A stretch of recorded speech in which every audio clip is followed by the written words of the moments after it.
Sejam muito bem-vindos aqui à nossa aula sobre nutrição no primeiro ano do bebê prematuro extremo. Meu nome é Raquel Bastos, eu sou nutricionista, sou consultora internacional em amamentação, tenho uma experiência em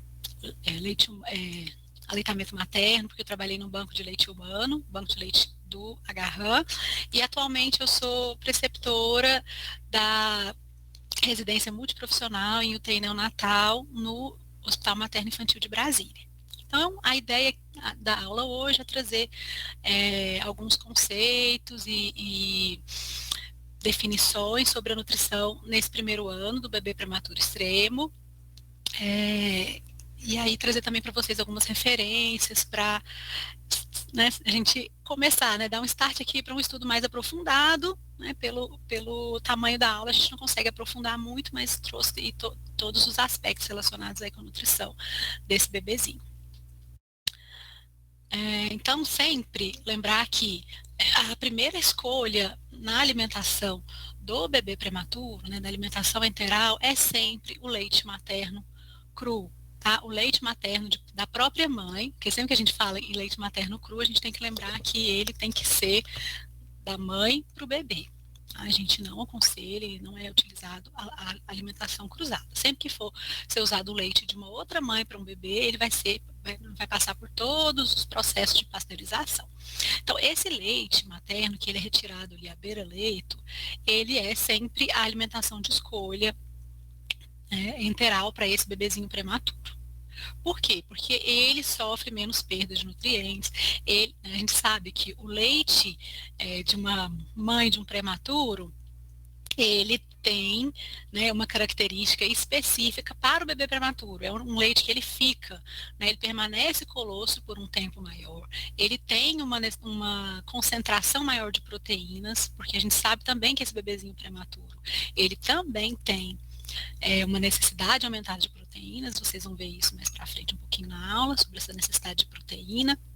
Então, a gente sabe que esse leite, ele é um leite que tem uma quantidade menor de perdas, porque ele não vai passar ali pelo processo de pasteurização, ele não vai para um vidro, ele não vai de um vidro para um outro recipiente, e ele, então, vai ter uma quantidade menor de perdas, ele tem uma concentração maior, então, de proteínas, e ele tem uma concentração bem maior dos fatores de defesa, então e de gordura, então ele é um leite que consegue ter uma concentração melhor de nutrientes e promover um melhor ganho de peso e também uma melhor imunidade para esse bebê. Então, isso aí a gente não pode ter dúvida, tá? Então, que sempre o leite materno da própria mãe é a primeira escolha para a alimentação desse bebê quando ele já está estabilizado. A gente vai falar, porque normalmente, inicialmente nos primeiros dias, é necessário o uso de nutrição parenteral. Tá? A gente vai precisar que esse bebê esteja estável para iniciar a nutrição enteral, certo? E então aí a gente entra como primeira escolha o leite da própria mãe. A segunda escolha é o leite humano de doadora. E a terceira escolha é que é a fórmula infantil para prematuros. A gente também vai conversar um pouquinho sobre por que usar essa fórmula infantil para prematuros, adaptada para esse, que é mais adaptada para esse bebezinho. Então, se vocês tiverem dúvidas, podem mandando aqui pelo chat, tá? Por enquanto eu vou passando os slides aqui. Então, eu só quero falar um pouquinho mais, Como nós sabemos que a nutrição de primeira escolha é o leite materno cru, o que é a nossa função aqui em relação a essa mãe do bebezinho prematuro?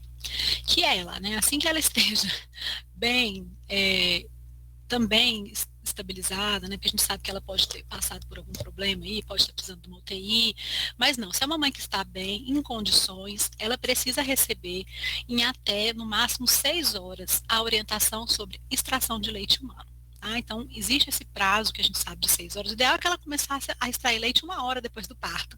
Mas a gente coloca esse tempo de 6 horas, que é um tempo que consegue diminuir as chances dela fazer uma baixa produção. Tá? Então, quanto antes essa mãe ela recebe orientações sobre como extrair o leite, ela recebe orientações também sobre a importância do leite dela para o bebê dela, e ela é estimulada e não só estimulada, mas que ela entenda também, né? Por que, que o bebezinho dela precisa tanto do leite dela e começa a tirar, e entende um pouco também sobre a fisiologia da produção de leite. Ela entende que por mais que às vezes naquele momento o bebezinho dela não possa, não esteja liberado para utilizar o leite dela, que é importante que ela retire esse leite para que a produção dela possa se manter e ela não tenha uma redução tão drástica da produção, que a gente sabe que essa redução ela acaba acontecendo, né? Porque ela não está podendo fazer contato com o bebê, ela está passando por um momento de estresse, ela a extração manual não é, né, não tem aquela eficiência que teria, por exemplo, o bebê sugando para manter a produção dela. É importante que ela saiba que ela precisa retirar o leite de horário e mesmo que ela não esteja saindo leite, né, que ela vai só fazer ali naqueles primeiros dias um estímulo, né, que é a massagem na mama, colocar a mole por fora da mama, né, como essa mulher na foto está fazendo. Então, esse tipo de orientação que a gente precisa dar para todas as mulheres que ganham um bebê prematuro ali nas primeiras, né, de preferência nas primeiras 6 horas em que nasceu o bebê. Então, isso é uma das recomendações do Hospital Amigo da Criança. A gente sabe que está entre as recomendações do Hospital Amigo da Criança, que a gente ensine essa mulher a retirar o leite caso ela venha a ser separada do bebê. E infelizmente a gente sabe que isso ainda não é uma realidade para todos os hospitais amigos da criança, muito menos para os hospitais que não são amigos da criança. Tá? Então essa mulher precisa saber que mesmo que o bebê dela não esteja precisando do leite dela naquele momento, não esteja liberado para usar o leite dela, ela precisa tirar o leite, tá? Porque infelizmente a gente escuta muito, né, a realidade nos hospitais é assim, não, seu bebê ainda não precisa do seu leite, um bebê cirúrgico, que às vezes vai, né, vai ficar muito tempo em dieta zero ou em parenteral. Ah, não, seu bebê ainda não pode utilizar seu leite, você pode ir para casa, e aí essa mulher não recebe essa orientação, ou às vezes ela não passou ali 24 horas, 48 horas e ainda não começou a tirar leite. Aí, quando é lá para frente, né, que o bebezinho dela é liberado para usar o leite materno, aí a produção já, né, já caiu muito, é muito difícil fazer esse resgate, tá? Então, se a gente sair daqui com dessa aula com essa, né, clareza de que leite materno é sempre a melhor escolha, que essa mulher precisa ser orientada de como realizar essa extração, independente do bebê dela ter sido liberado ou não para mamar, porque a gente vai sim, e ele vai sim precisar desse leite no futuro, e nossa, e o fato dela tirar leite para o bebê também, isso aumenta muito o vínculo dessa mãe com o bebê dela, porque ela se sente importante. Você imagina essa mãe que ela praticamente não pode tocar o bebê, né, que ela não pode estar com o bebê, que todos os cuidados com o bebê dela são outras pessoas que realizam, ela não sabe, né, se ela pode amar aquele bebê, ou porque né, aquele bebê corre um risco grande de morrer, né, então o bebê prematuro extremo ali, ele tem uma chance de 50% de sobreviver, então isso tudo, né, mexe muito com essa mãe, e esse vínculo ele fica muito prejudicado. Então quando essa mulher, ela pode, né, se envolver de alguma forma com o cuidado desse bebê, como por exemplo, com a extração de leite, isso aumenta muito também as chances, né, desse vínculo, o estabelecimento desse vínculo da mãe com o bebê, essa sensação de que ela participa também dos cuidados com o bebê dela. Então, aqui passamos pela parte mais importante da aula. Então, e nutrição parenteral. Então, a nutrição parenteral precoce nesses bebês, ela é fundamental, tá? E ela vai ser usada como adjuvante da nutrição enteral. O objetivo com a nutrição do bebê prematuro seria que a gente conseguisse manter o mesmo nível de crescimento e o mesmo ritmo de crescimento que ele teria intraútero. Tá? Então, esse é o nosso objetivo, que esse bebê mantenha um crescimento próximo ao crescimento intraútero. A gente sabe que é muito difícil, porque só ao nascimento esse bebê já perde em torno de 15% do peso. Então a gente ainda tem que lutar com essa perda para que esse bebê consiga, né, recuperar aí e manter esse crescimento pelo menos próximo ao crescimento que ele teria dentro do útero. Então, é muito importante que esse bebê comece com uma nutrição parenteral precoce. A gente fala ali, né, nos primeiros dias de vida, já comece com a nutrição parenteral, até que possa ser possível a nutrição enteral e que essa nutrição enteral possa evoluir até atingir ali, próximo da necessidade desse bebê, do ganho de peso, nós vamos ver no slide mais para frente. Então, né, seria o ideal que essa nutrição parenteral fosse iniciada quanto antes, assim que esse bebê já esteja estabilizado, e que, passado esse período crítico inicial, é recomendado, então, instituir o mais breve possível a nutrição enteral, a fim de quê? De evitar as complicações relacionadas ao uso da nutrição parenteral, como aquelas relacionadas ao uso de um acesso venoso profundo, risco de sepse, outros efeitos adversos da parenteral, como, por exemplo, a colestase, é, alterações na glicemia e também as complicações do jejum, que são complicações relacionadas ao epitélio intestinal. Que a gente vai ver aqui, então, quando a gente fala das vantagens da nutrição enteral, são as vantagens da gente manter uma enteral trófica, né, que vai conseguir o quê? Manter uma saúde, né, uma melhor saúde desse intestino. Então, a colossoterapia é uma técnica em que o leite materno ele é colocado no canto da cavidade oral do bebê, então que é o colostro cru, né? Então da mãe do bebê, pequenos volumes a gente pode usar, depende muito do protocolo de cada hospital, mas a gente vai usar um volumezinho, tá? Pela seringa, pode ser em torno de 2 ml, 1 ml, então varia muito também em relação ao peso do bebê e o protocolo do hospital, tá?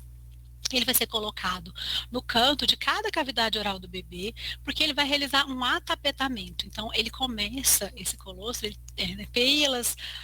pela composição que a gente tem, né, do colostro, que ele é muito rico em IgA, ele tem, então, essa possibilidade de melhorar a imunidade desse bebê, de então, cobrir essa mucosa, proteger esse bebê contra processos infecciosos e também garantir esse desenvolvimento da microbiota e também uma imunomodulação desse bebê. Então, temos encontrado algumas grandes vantagens no uso da colossoterapia para esse bebezinho. Tá? Então, ela é prescrita de horário. É, então, com o leite da própria mãe, a gente sabe que, então, muitas vezes, uma das maiores dificuldades que a gente tem para a realização da colossoterapia é ter essa mãe disponível. A mãe disponível ali em beira-leito para realizar a extração do colostro em cada horário para que possa ser administrado nesse bebezinho. Mas uma das vantagens que a gente tem, então, é a redução também do risco da enterocolite necrosante e a melhora imunológica desse bebê. Então, sempre que possível, deve ser indicada ali ainda antes da nutrição trófica, tá? Da nutrição enteral trófica, que é o que nós vamos ver aqui agora no próximo slide. Então, o que é a nutrição enteral trófica? Ela é diferente da colossoterapia, tá? Porque a gente viu que a colossoterapia, né, então, é a aplicação do colostro ali na bochecha, tá vendo? Então, vai ser colocada ali um mlzinho, 2 ml de colostro na cavidade oral do bebê. Isso pode ser utilizado também tanto a seringa quanto o próprio dedo enluvado. A nutrição enteral mínima, então, ela já vai ser realizada utilizando uma sonda enteral com ofertas de volume mínimas, tá? Então, o que seria? A oferta de volume de preferência também de leite materno da própria mãe, como primeira escolha, e aí o leite humano de banco como segunda escolha. Será realizada uma oferta mínima de leite em torno de 10 a 15 ml por quilograma por dia. Claro, sempre que possível iniciada de preferência nas primeiras 24 horas ou no máximo até o segundo dia após o nascimento. São volumes de dieta em torno de 1 a 2 ml, né, por vez, quer dizer, ela é administrada por bolos.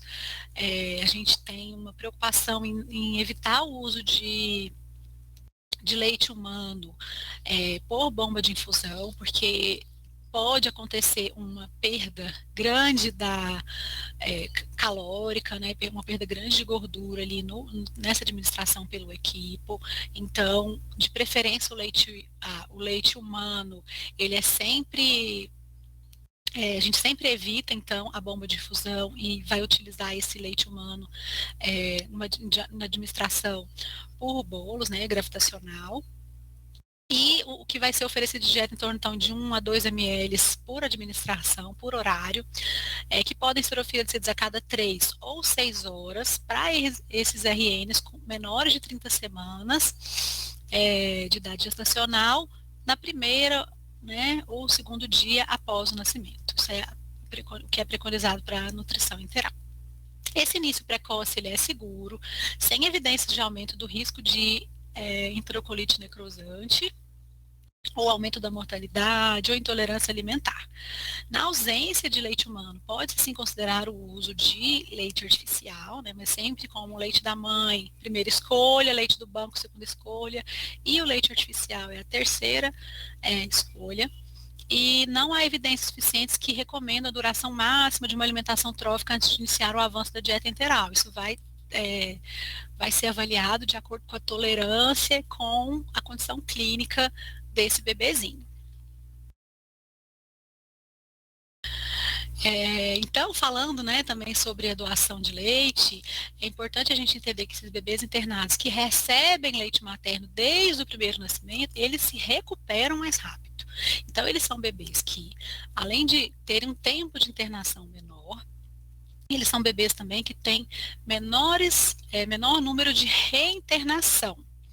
Então, é muito importante que quem trabalha aí com esse público materno-infantil, em hospitais que tem nascimentos e internação de bebês, que a gente faça a promoção também da doação de leite humano.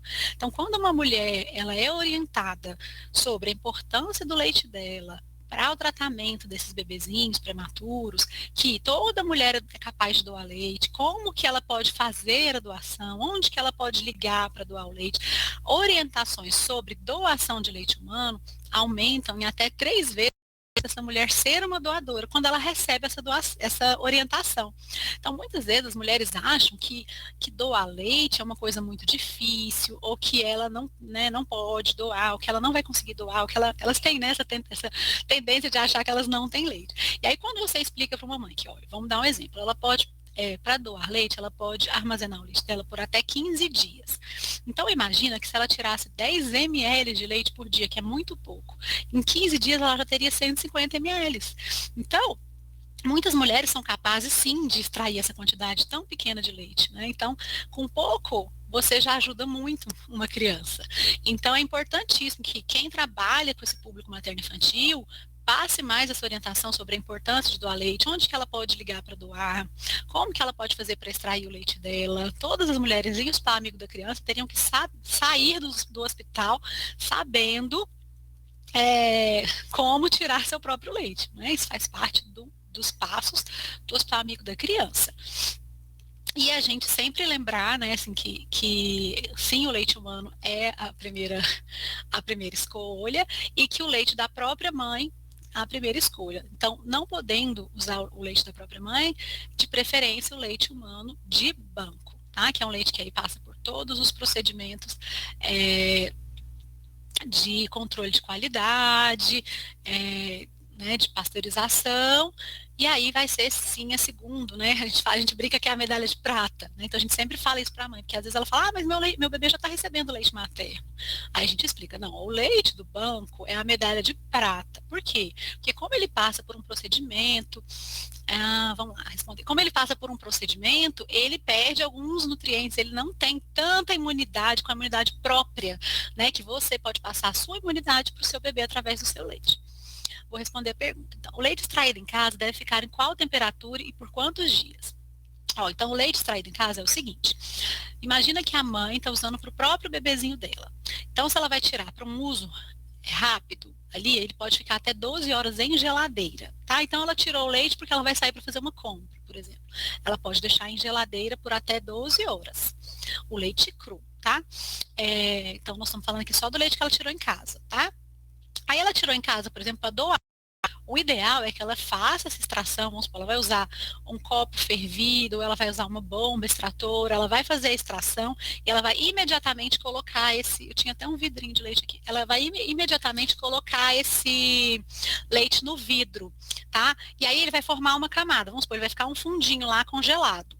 Da próxima vez que ela for extrair leite, esse leite está lá no freezer, tá? Então ele precisa ficar na temperatura de congelamento no freezer, tá? Que aí a gente sabe que é em torno de menos 12, tá? Por ali que tá esse freezer. E ele vai ficar em até 15 dias, tá? O ideal é que ela entre em contato com o banco de leite até o 10º dia, tá? Que esse leite está lá no congelador. Então aí, o próximo horário que ela for tirar leite, ela vai extrair de novo nesse copo ou de novo na bomba extratora, que tem que ser um recipiente também esterilizado, tá? Sempre todo esse recipiente que for entrar em contato com o leite doado, o leite humano, ele tem que estar esterilizado. Então, vamos supor, ela pegou um copo lá que ela esterilizou em casa, fez a extração manual, aí ela vai lá no congelador, ela abre, ela tira aquele potinho que já estava com um fundinho de leite, abre, despeja ali aquele leite cru, tá? Fecha e devolve para o congelador. Isso ela pode fazer várias vezes ao dia, por até 15 dias, que é quando o limite máximo em que o banco de leite tem que ir lá buscar o leite dela, tá? Então, na geladeira, a gente fala que é uma temperatura ali de menos 5 graus, ele vai ficar por até 12 horas e no congelador ele vai ficar por até 15 dias nessa temperatura que é de congelamento ali, que tem que ser em torno de menos 12, tá? Que é o equipamento que a gente tem em casa, ele já oferece isso, tá bom? Ele é capaz de congelar uma carne, ele é capaz de congelar um leite. O que a gente pode fazer quando a gente vai colocar leite humano junto lá com outros alimentos? A gente pode pegar aquele potinho e colocar ele dentro de um saquinho, assim, aquele com zíper, ou um saquinho que você amarra ou coloca um fechinho, para evitar, porque o leite materno, ele absorve muito o cheiro dos outros alimentos. Então, para evitar que ele absorva esse cheiro, é importante que a gente vede bem esse leite quando vai colocar ele junto com os outros alimentos, certo? É isso a dúvida? Acho que sim, né? O leite extraído em casa deve ficar em qual temperatura por quantos dias? Isso, temperatura de congelador, tá? Então, congelado por até 15 dias, mas o ideal é que você pelo menos comunique, né? Faça o contato com o banco de leite em até 10 dias do dia da primeira extração, tá? Porque a primeira vez que você tirou o leite, colocou nesse potinho, né? Que ali ficou um fundinho de leite só no vidro, você já vai anotar a data da extração. Então, por exemplo, tirei hoje, então 6/7/2021. Então, o ideal é que até dia 16 eu já tenha entrado em contato com o banco de leite para que ele organize ali a data de ir buscar esse leite na sua casa. A gente sabe que vocês podem estar me assistindo aqui de qualquer lugar, né? Mas, por exemplo, em Goiânia, sim, o banco de leite vai buscar. Aqui em Brasília, quem vem buscar são os bombeiros. Então, depende muito da sua região, como é feita, né? Se você busca ou se você tem que levar esse leite até o banco de leite. Então, o ideal é que pelo menos até 10 dias você já tenha feito esse contato para evitar que esse leite, porque o prazo de validade do leite é 15 dias. Então, em relação à nutrição enteral, agora a gente já falou um pouquinho da enteral trófica, né? Então, o que é eu vou voltar um pouquinho. O que é lá o objetivo da nutrição enteral trófica? É manter, né, a integridade ali daquela vilosidade intestinal.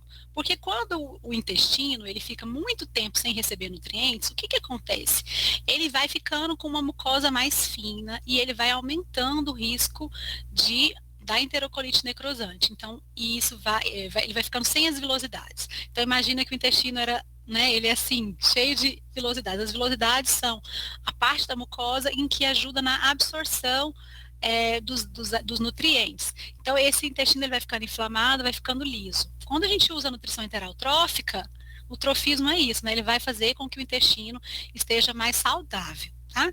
Então, a gente vai usar essa enteral trófica quando não é possível ainda o início da nutrição enteral, tá?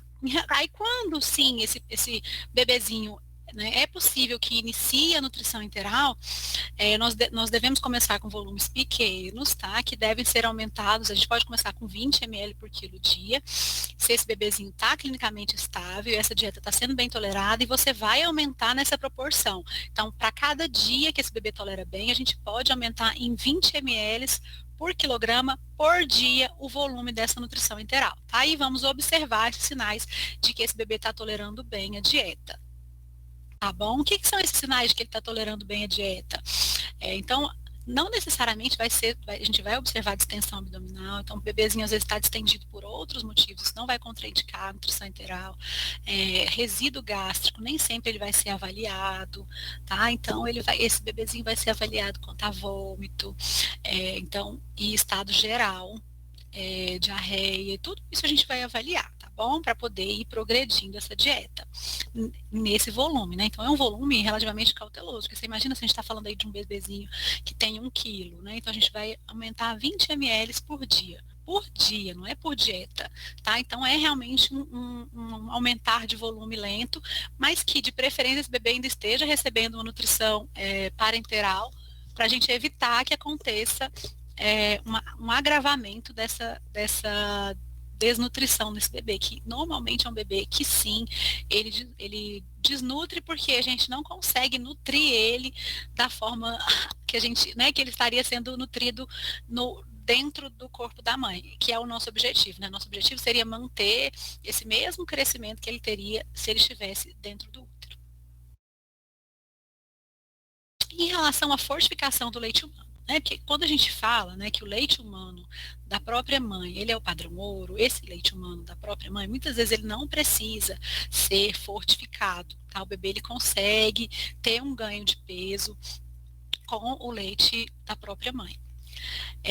Agora, se ele é um bebê com menos do que 1.500 gramas de peso ao nascer, abaixo de 34 semanas de gestação, que esteja recebendo leite materno, pode ser necessário a fortificação. E aqui, como a gente está falando de um bebezinho que é um prematuro extremo, que nasceu ali menor do que 28 semanas, é muito provável, né, que ele precise sim, né, que ele venha precisar dessa fortificação, tá? Porque se ele tem também mais do que 1.500 gramas de peso ao nascer e está tendo um ganho de peso inferior a 15 gramas por quilo por dia, ou se esse bebê cai no gráfico, né, após 14 dias, porque a gente sabe que ali nos primeiros dias, esse bebezinho faz sim uma tendência de perda de peso, tá? Mas se ele continua perdendo peso, sim, pode ser importante usar essa fortificação do leite materno, tá? O fortificante de leite humano, ele é um produto que ele é conhecido como FM85, né? O nome dele, da marca, o mais utilizado é o FM85. Ele é um produto que a venda é exclusiva, né? Para UTIs neonatais, o uso dele é exclusivo dentro da UTI neonatal. Ele deve ser manipulado beira-leito, tá? Então, adicionado ao leite que pode ser da própria mãe ou ao leite do banco. Ali no momento da administração, ele vai ser adicionado ao leite antes, né, que pode ser oferecido aí pela sonda enteral. Tá, e qual que é o objetivo, então, dessa fortificação? Claro, é também a manutenção do uso do leite humano, mas que esse leite humano seja acrescido de proteínas e de vitaminas e minerais, tá? Ela pode ser, né, então vai ser utilizada nesses casos que eu falei, né, um bebezinho menos de 1.500 que estejam recebendo leite materno, tá? Esse fortificante ele é para o leite humano, então a gente não usa fortificante em fórmula infantil. Então, se é um bebezinho que tem menos de 1.500 e que mais de 1.500 e que não está tendo ganho de peso suficiente com o leite humano, o leite do banco ou da mãe. Então, essa fortificação ela pode ser descontinuada. Então, quando o lactente demonstra capacidade de sustentar o crescimento adequado apenas com a ingestão adequada de leite materno. Então, normalmente, como é que é feito essa descontinuidade, né? Como é que a gente tira essa fortificação para esse bebezinho que já começou com a fortificação? Quando a gente observa que ele está tendo um ganho de peso substancial, então um ganho que a gente coloca ali um limite de 15 gramas. Aí acontece, por exemplo, o bebezinho já está ganhando, ou já está em leite materno, ou às vezes já está na alcinha ali junto com a mãe, podendo mamar, né? Liberado para mamar na mãe, ou com a mãe já está extraindo leite, a gente começa a observar um ganho de peso acentuado. Então, um bebezinho que ganha 40, 50 gramas por dia. Aí a gente vai começar a tirar em alguns horários e observar como que vai comportando esse ganho de peso. Então, quando esse bebê começa a ter esse ganho de peso sustentado, né, então ele continua ganhando dia após dia, essa fortificação ela vai sendo retirada de alguns horários e o ganho de peso né, continua sendo observado, então vai ser acompanhado esse ganho de peso. Quando ele então está sustentado sem o uso da fortificação, pronto, esse bebê não vai mais receber a fortificação. O ideal, claro, é sempre, né, ir tirando o quanto antes. Então, caso esse bebê esteja recebendo um volume de dieta maior do que 50% da necessidade diária com fórmula, o fortificante não é necessário. Então, porque muitas vezes a gente vai transicionando, né? Então, é um bebê que a gente observa que, ou então ele já está há muito tempo longe da mãe, que a mãe já não está mais tirando leite, que não tem mais como a gente retomar esse bebê para o aleitamento, ou que a mãe não está presente, e ele começa a transicionar, o volume de leite diário começa a ficar alto, né, do banco, e ele começa a transicionar para um uso de fórmula, quando ali ele já está tendo um volume de fórmula grande, aí a gente não vai mais usar o fortificante nos outros horários, né, nos horários em que ele estaria recebendo leite humano. Então, isso a gente falando de uma transição. Ficou claro? Então, sim, é importante que a gente considere a fortificação do leite humano para esse bebê que precisa de ganho de peso. O ideal é que a gente não deixasse esse bebê desnutrir, para que ele pudesse não precisar do leite humano. Mas como a gente vai ver do fortificação, a gente vai ver nos próximos slides que a gente vai falar das necessidades do bebezinho prematuro, a gente vai ver que como ele tem uma necessidade proteica muito alta, em algum momento acaba sendo importante a fortificação. E aí, qual que é o nosso papel como profissional de saúde? O apoio dos serviços e dos profissionais de saúde, ele é fundamental para que a amamentação tenha sucesso. Então, a gente imagina que essa mãe, muitas vezes, ela vai ficar 2 meses, 3 meses internada com esse bebê. Então, é muito importante que ela tenha apoio, que ela tenha incentivo. Muitas vezes, a gente acaba passando como chato, assim, não, ela está cobrando que eu tire leite. Então, é uma linha tênue, a gente tem que mais incentivar do que cobrar. Eu falo de cobrar porque muitas vezes a gente pergunta para a pessoa, quanto que você está tirando do seu leite? E aí, às vezes, ela se sente pressionada, tem que tirar o volume todo.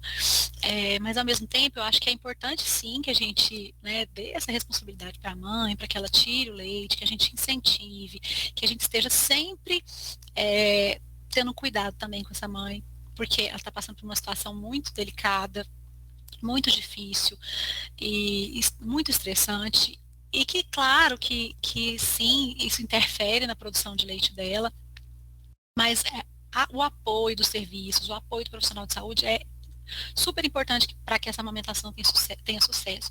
O que a gente vê na realidade muitas vezes é que é o próprio profissional de saúde que acaba levando essa família, né, levando essa mulher ao desmame.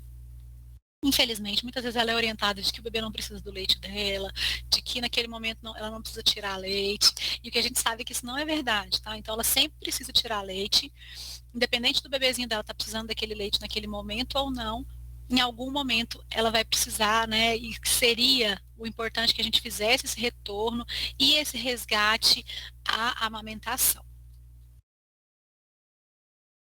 E aí, quem puder e quiser aumentar o tamanho do slide, eu sei que vocês conseguem fazer isso aí, tá bom?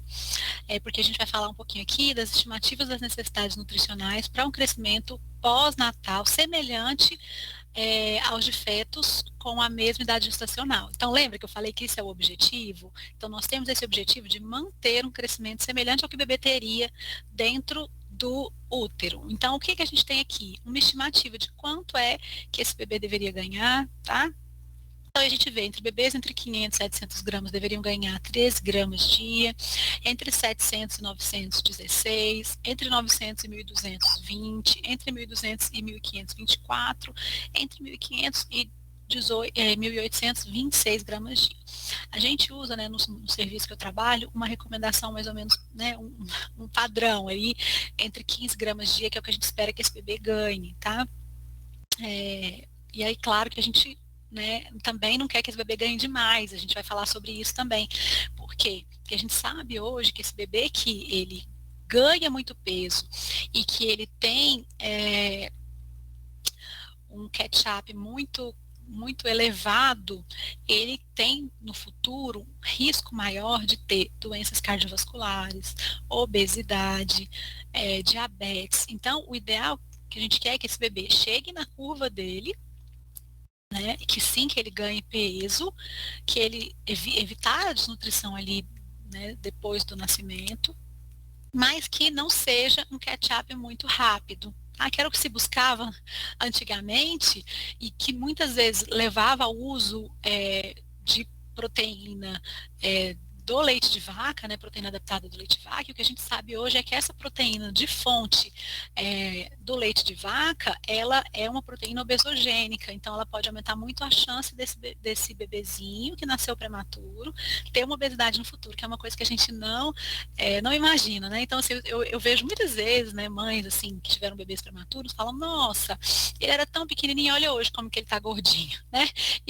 E não consegue ver essa relação, e realmente essa relação existe. Então, assim, o bebê que nasceu prematuro, ele é um bebê que acaba tendo uma chance maior de uma obesidade no futuro, tá? Então, a gente também cuida, né? A gente tem que cuidar também desse futuro, desse bebezinho prematuro, tá?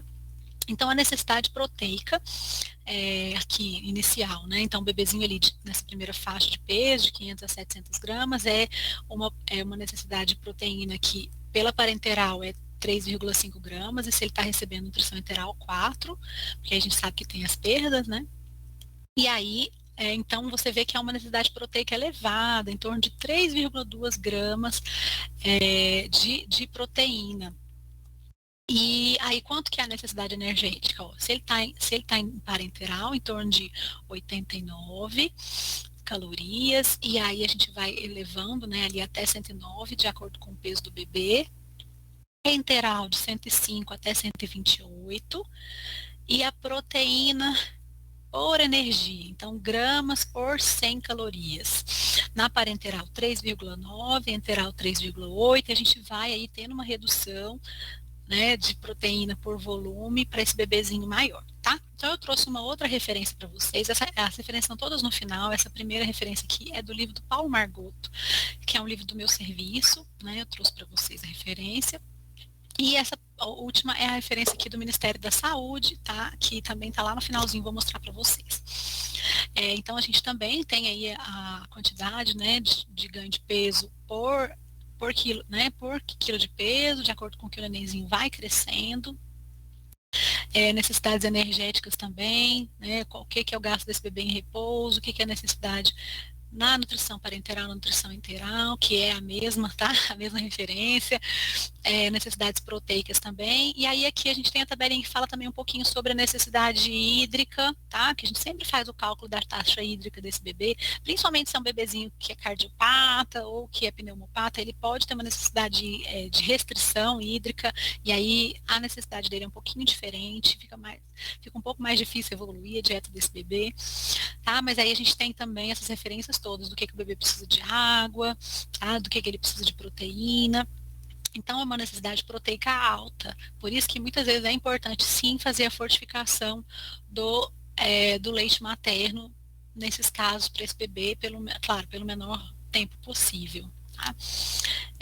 Aí nós vamos falar também de vitaminas e minerais um pouquinho mais para frente, tá? Estamos aqui só trazer as referências para vocês entenderem que, sim, nós temos aí algumas referências que a gente usa para evoluir essa dieta, mas que muitas vezes essa evolução ela vai esbarrar com alguns problemas, como, por exemplo, um bebê que às vezes precisa fazer uma cirurgia, precisa ficar dieta zero, um bebê que vomita e aí zera a dieta, e tudo isso acaba levando ali, quando você analisa, né, o que esse bebê, quanto tempo esse bebê demorou para atingir a parenteral plena ou a enteral plena, para retirar a parenteral, isso aí acaba atrapalhando um pouco esse desenvolvimento da dieta do bebê e ao longo do período da internação, que muitas vezes leva, sim, a uma desnutrição intra-hospitalar para esses bebês. E aí, vamos conversar um pouquinho sobre esse acompanhamento nutricional após a alta. Então, como é que esse bebê recebe alta? Tá? Então, nós temos aí que o peso ideal para a alta desse bebê prematuro, ele vai depender muito do serviço. Tá? Então, a gente tem algumas recomendações. Então, por exemplo, para esse bebê passar da UTI para a SEMI, né, para o SIM, ele precisa, né, ter um peso ali de 1.800 gramas, ele precisa, ou para ter alta, normalmente a referência depende, né, muito assim do serviço, da capacidade de acompanhar esse bebê após a alta também, né, então de ter ali um ambulatório, referência para que esse bebê seja acompanhado, então são realmente padrões ali de peso que vão depender muito de cada serviço, não existe ali um protocolo padrão para todos os serviços, tá? O que é observado também? Que esse bebê tenha capacidade de sucção, de deglutição, né, isso deve estar adequado. A gente sempre tenta priorizar esse retorno ao aleitamento materno. Então, se esse bebê consegue sair do hospital em aleitamento materno exclusivo, isso aí é né, o desejo, isso é o objetivo final, que esse bebê saia em aleitamento materno exclusivo, tá? Mas muitas vezes, sim, ele sai com a indicação ainda de um uso de complemento, mas aí é super importante também que ele seja avaliado ali nesse acompanhamento após a alta. Para quê? Para que essa retirada desse complemento esteja programada, né? Então, que esteja um plano ali para a retirada do complemento, porque o objetivo final é sempre que ele saia em aleitamento materno exclusivo. Então, ele sim tem que ter capacidade de sucção, deglutição, tá? Então, se é um bebezinho que, claro que a gente sabe que tem ali as patologias específicas, mas nós estamos falando aqui da prematuridade. Mas que muitas vezes pode ser que esse bebê não tenha condições de sucção, deglutição, aí ele vai ser um bebê que vai ser encaminhado para outros serviços aí, para esse cuidado nutricional, numa dieta enteral, numa gastrostomia, isso vai depender muito das condições clínicas desse bebê. Tá? O ideal é que esse acompanhamento ele seja feito, né, de 3 a 7 dias, né, então após a alta, que esse bebê vai ser visto, né, em 3 a 7 dias, nesse momento em que ele recebe a alta. Esse recém-nascido pré-termo, ele deve ser monitorado por um período mínimo de 2 anos, e claro que de preferência até a adolescência a gente precisa acompanhar esse crescimento, o desenvolvimento desse bebê, certo? Se ele está recebendo uma fórmula para prematuros, ele muitas vezes pode ter alta recebendo essa fórmula para prematuro, e essa mudança, né, da fórmula de prematuro para a fórmula padrão, que seria a fórmula, aquele 1, né, que normalmente a gente fala que é a fórmula de partida, quando é que ela acontece, né? Então, quando é que esse bebê vai receber uma fórmula, ele vai parar de receber a fórmula para pré-termo para receber a fórmula padrão? Então, normalmente a gente fala que quando ele atinge esse catch-up. O que significa isso? Então, você imagina que o bebezinho, né, passou ali por todo aquele período da internação e a curva dele caiu. Quando a curva dele volta a subir, que ele atinge no mínimo a curva que ele tinha ao nascimento, é o momento de passar para a fórmula padrão. Claro que esse bebezinho tem que ter pelo menos mais do que 40 semanas de idade corrigida, tá? Então, quer dizer, já tem que ter nascido, tem que ter tempo de nascimento aí. Eu vou explicar para vocês um pouquinho sobre idade corrigida ali nos próximos slides, tá? Então, esse bebê já teve o catch-up, já teve um ganho de peso ali para a curva dele voltar a subir, já passou das 40 semanas, pode sim fazer essa transição para a fórmula de segmento, que é a fórmula padrão, né? Fórmula de segmento não, a fórmula de partida, tá? Que é a fórmula que a gente fala 1 ali, né? Que vem o nome do fabricante e o 1 na frente, que essas são as fórmulas de partida, tá? Que é para os bebezinhos ali nos primeiros 6 meses de vida. Aí, em relação à alimentação complementar, vai ter um slide que eu vou conversar um pouquinho mais sobre isso, mas ela pode ser iniciada ali a partir de idade corrigida, a idade corrigida de 4 meses, e nenhuma atenção especial é necessária. Quer dizer que esse bebê ele vai se comportar, ou ele pode se comportar na alimentação complementar como os outros bebês, tá? Também, com as mesmas orientações, os mesmos cuidados. Tá? Então, ele não precisa de cuidados diferentes, a gente não precisa atrasar para a introdução de alguns alimentos, a gente não precisa evitar, a gente vai evitar os mesmos alimentos que a gente já evita para as crianças que não foram prematuras, certo? A gente vai usar a mesma evolução de consistência, a única diferença ali no momento da introdução da alimentação vai ser em relação à capacidade que esse bebê já tem e a idade corrigida, né? Essa correção da idade para que a gente possa começar a introdução da alimentação complementar. Então, como eu já falei, repeti aqui 500 vezes, né, a alimentação na alta hospitalar, sempre o leite materno é a primeira escolha na alimentação desse bebê após a alta. é importante a gente, né, lembrar que o leite materno ele tem altas concentrações de DHA, tá? Que é o ácido docosahexaenoico, tá? Então é um lipídio que é super importante para quê? Para melhorar o desenvolvimento o neurodesenvolvimento desse bebê. Então, é um bebê que ele vai ter uma cognição melhor quando ele tem a possibilidade de usar o leite materno. A gente pode também orientar essa mulher para que ela consuma mais as fontes desses ácidos. Então, por exemplo, que ela tenha uma fonte de gorduras boas na alimentação dela, ela vai comer abacate, ela vai comer azeite, ela vai evitar os alimentos ultraprocessados, então fast food, ela vai ter uma boa alimentação. Isso também melhora a qualidade do leite materno, mas mesmo que ela não tenha essa alimentação maravilhosa, o leite materno, ele é uma fonte, uma excelente fonte desses ácidos graxos que são importantes para o desenvolvimento da criança. Então, foi observado que essa criança que é amamentada com o leite materno, ela vai ter o quê? Um crescimento harmônico, um ganho de peso adequado nos primeiros anos de vida, né? Prevenção da síndrome metabólica. Esse leite humano também possui nucleotídeos, lactoferrinas e também a predominância, né? Vai predominar essas bifidobactérias. Então, que é o intestino ele vai estar colonizado com bactérias intestinais benéficas e isso vai diminuir a chance dele ter diarreia, dele ter reinternações. Nós temos também evidências que apontam para esse efeito anti-infeccioso da lactoferrina, do leite materno. Então, é um bebezinho que, quando é possível que ele saia no leite humano, ele vai ter uma imunidade melhor, ele vai ter uma melhor nutrição, ele vai ter uma proteção contra essas doenças que a gente fala crônicas do futuro, então a diabetes, a hipertensão, a síndrome metabólica, né, a obesidade. Então é sempre preconizado que sim, que o aleitamento materno seja protegido ali no momento dessa internação, tá? Que seja estimulado para quê? Para que esse bebê possa ter alta, de preferência em aleitamento materno exclusivo, tá? Agora, as crianças prematuras, né, que elas recebem esse DHA e o ácido araquidônico, que é o AA, no primeiro ano de vida, eles apresentam também mais massa magra e menos massa gorda, como a gente já falou. Então, isso protege. Tá?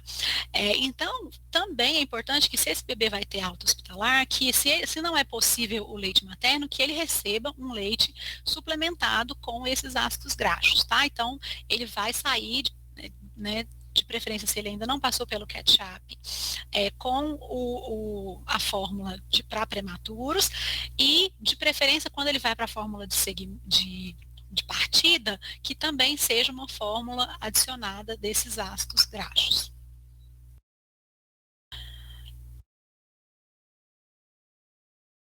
Aí, então, agora falando sobre a alimentação complementar. Então, a alimentação complementar, por que ela chama alimentação complementar?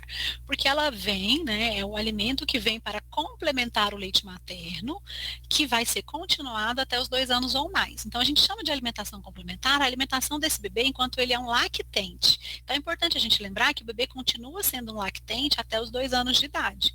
O que significa isso? Significa que até os 2 anos de idade, o leite, ele ainda é muito importante para a nutrição do bebê. Então, por isso que ele chama lactente.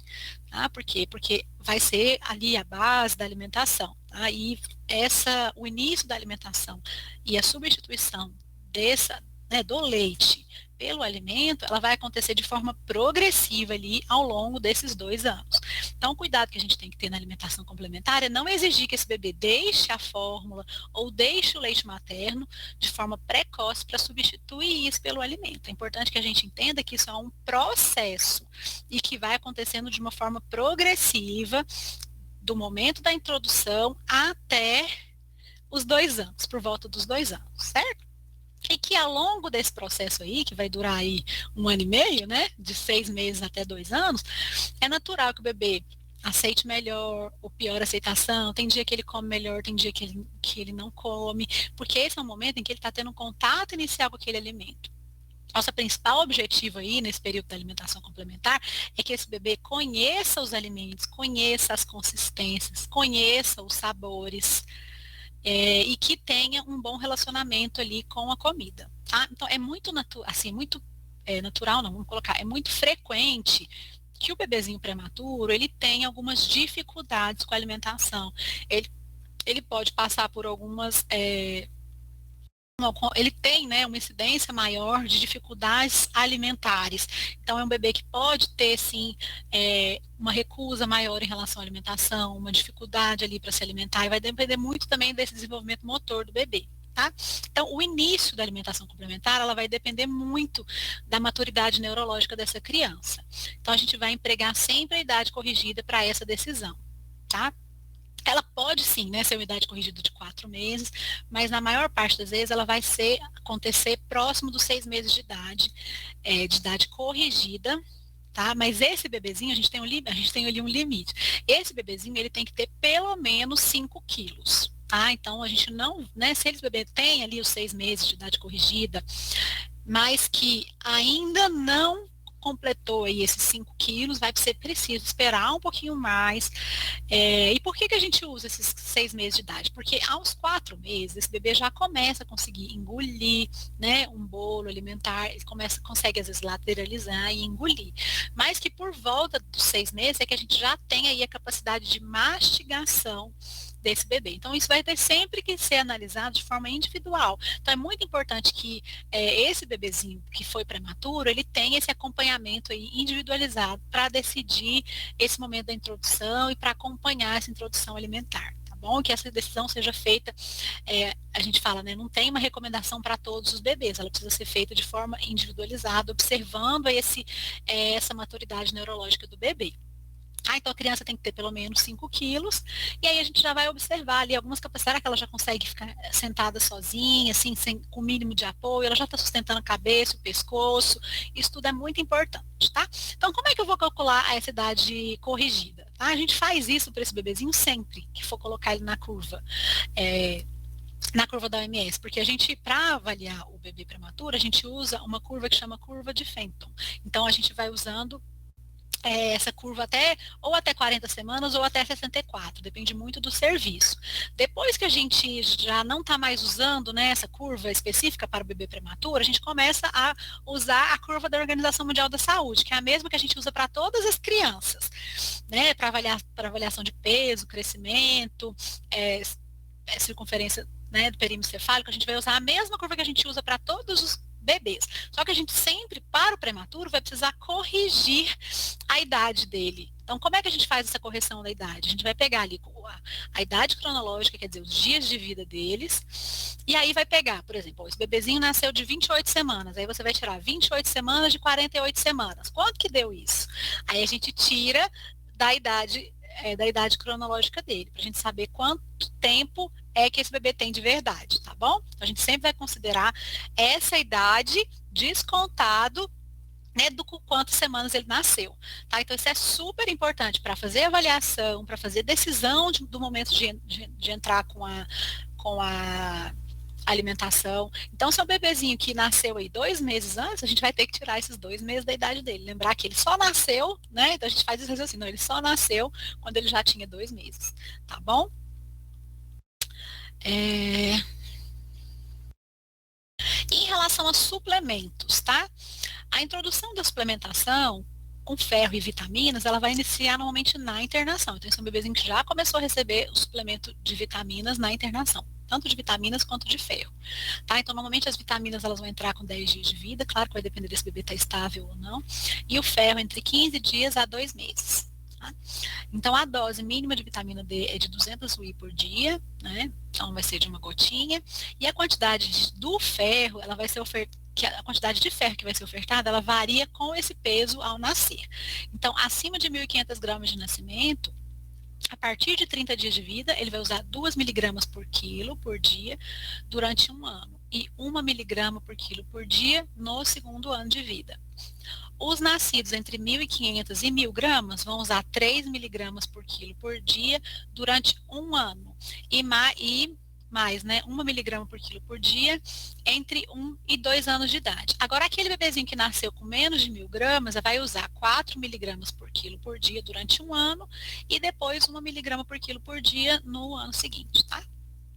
É super importante a gente fazer suplementação com zinco, tá? Então, o zinco, né, o que foi observado? Que essa suplementação diária com 5 miligramas de zinco, por 6 meses, melhorou significativamente o crescimento do prematuro. Então, o zinco, além dele ter essa função, né, no crescimento, ele né, participa ali do processo de crescimento, ele é uma coenzima dos hormônios do hormônio do crescimento, então ele é super importante a suplementação, ele também tem efeito para a melhora da imunidade desse bebê, tá? Então é importante fazer a suplementação com zinco.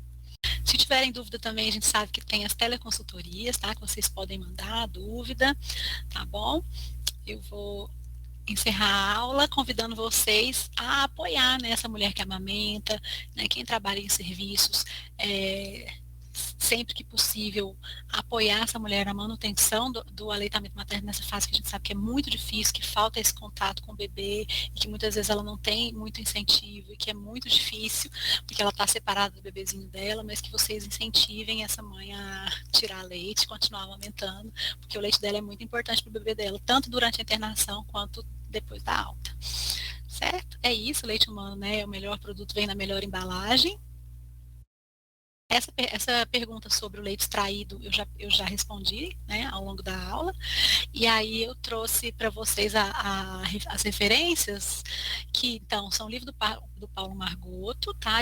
Vocês conseguem acessar todas essas referências pelo Google, tá? Então são referências disponíveis que vocês podem acessar. Então, a atenção humanizada no recém-nascido do método Canguru também é um material que está disponível online, tá? Do Ministério da Saúde, vai falar sobre a nutrição também do bebê desse bebê prematuro.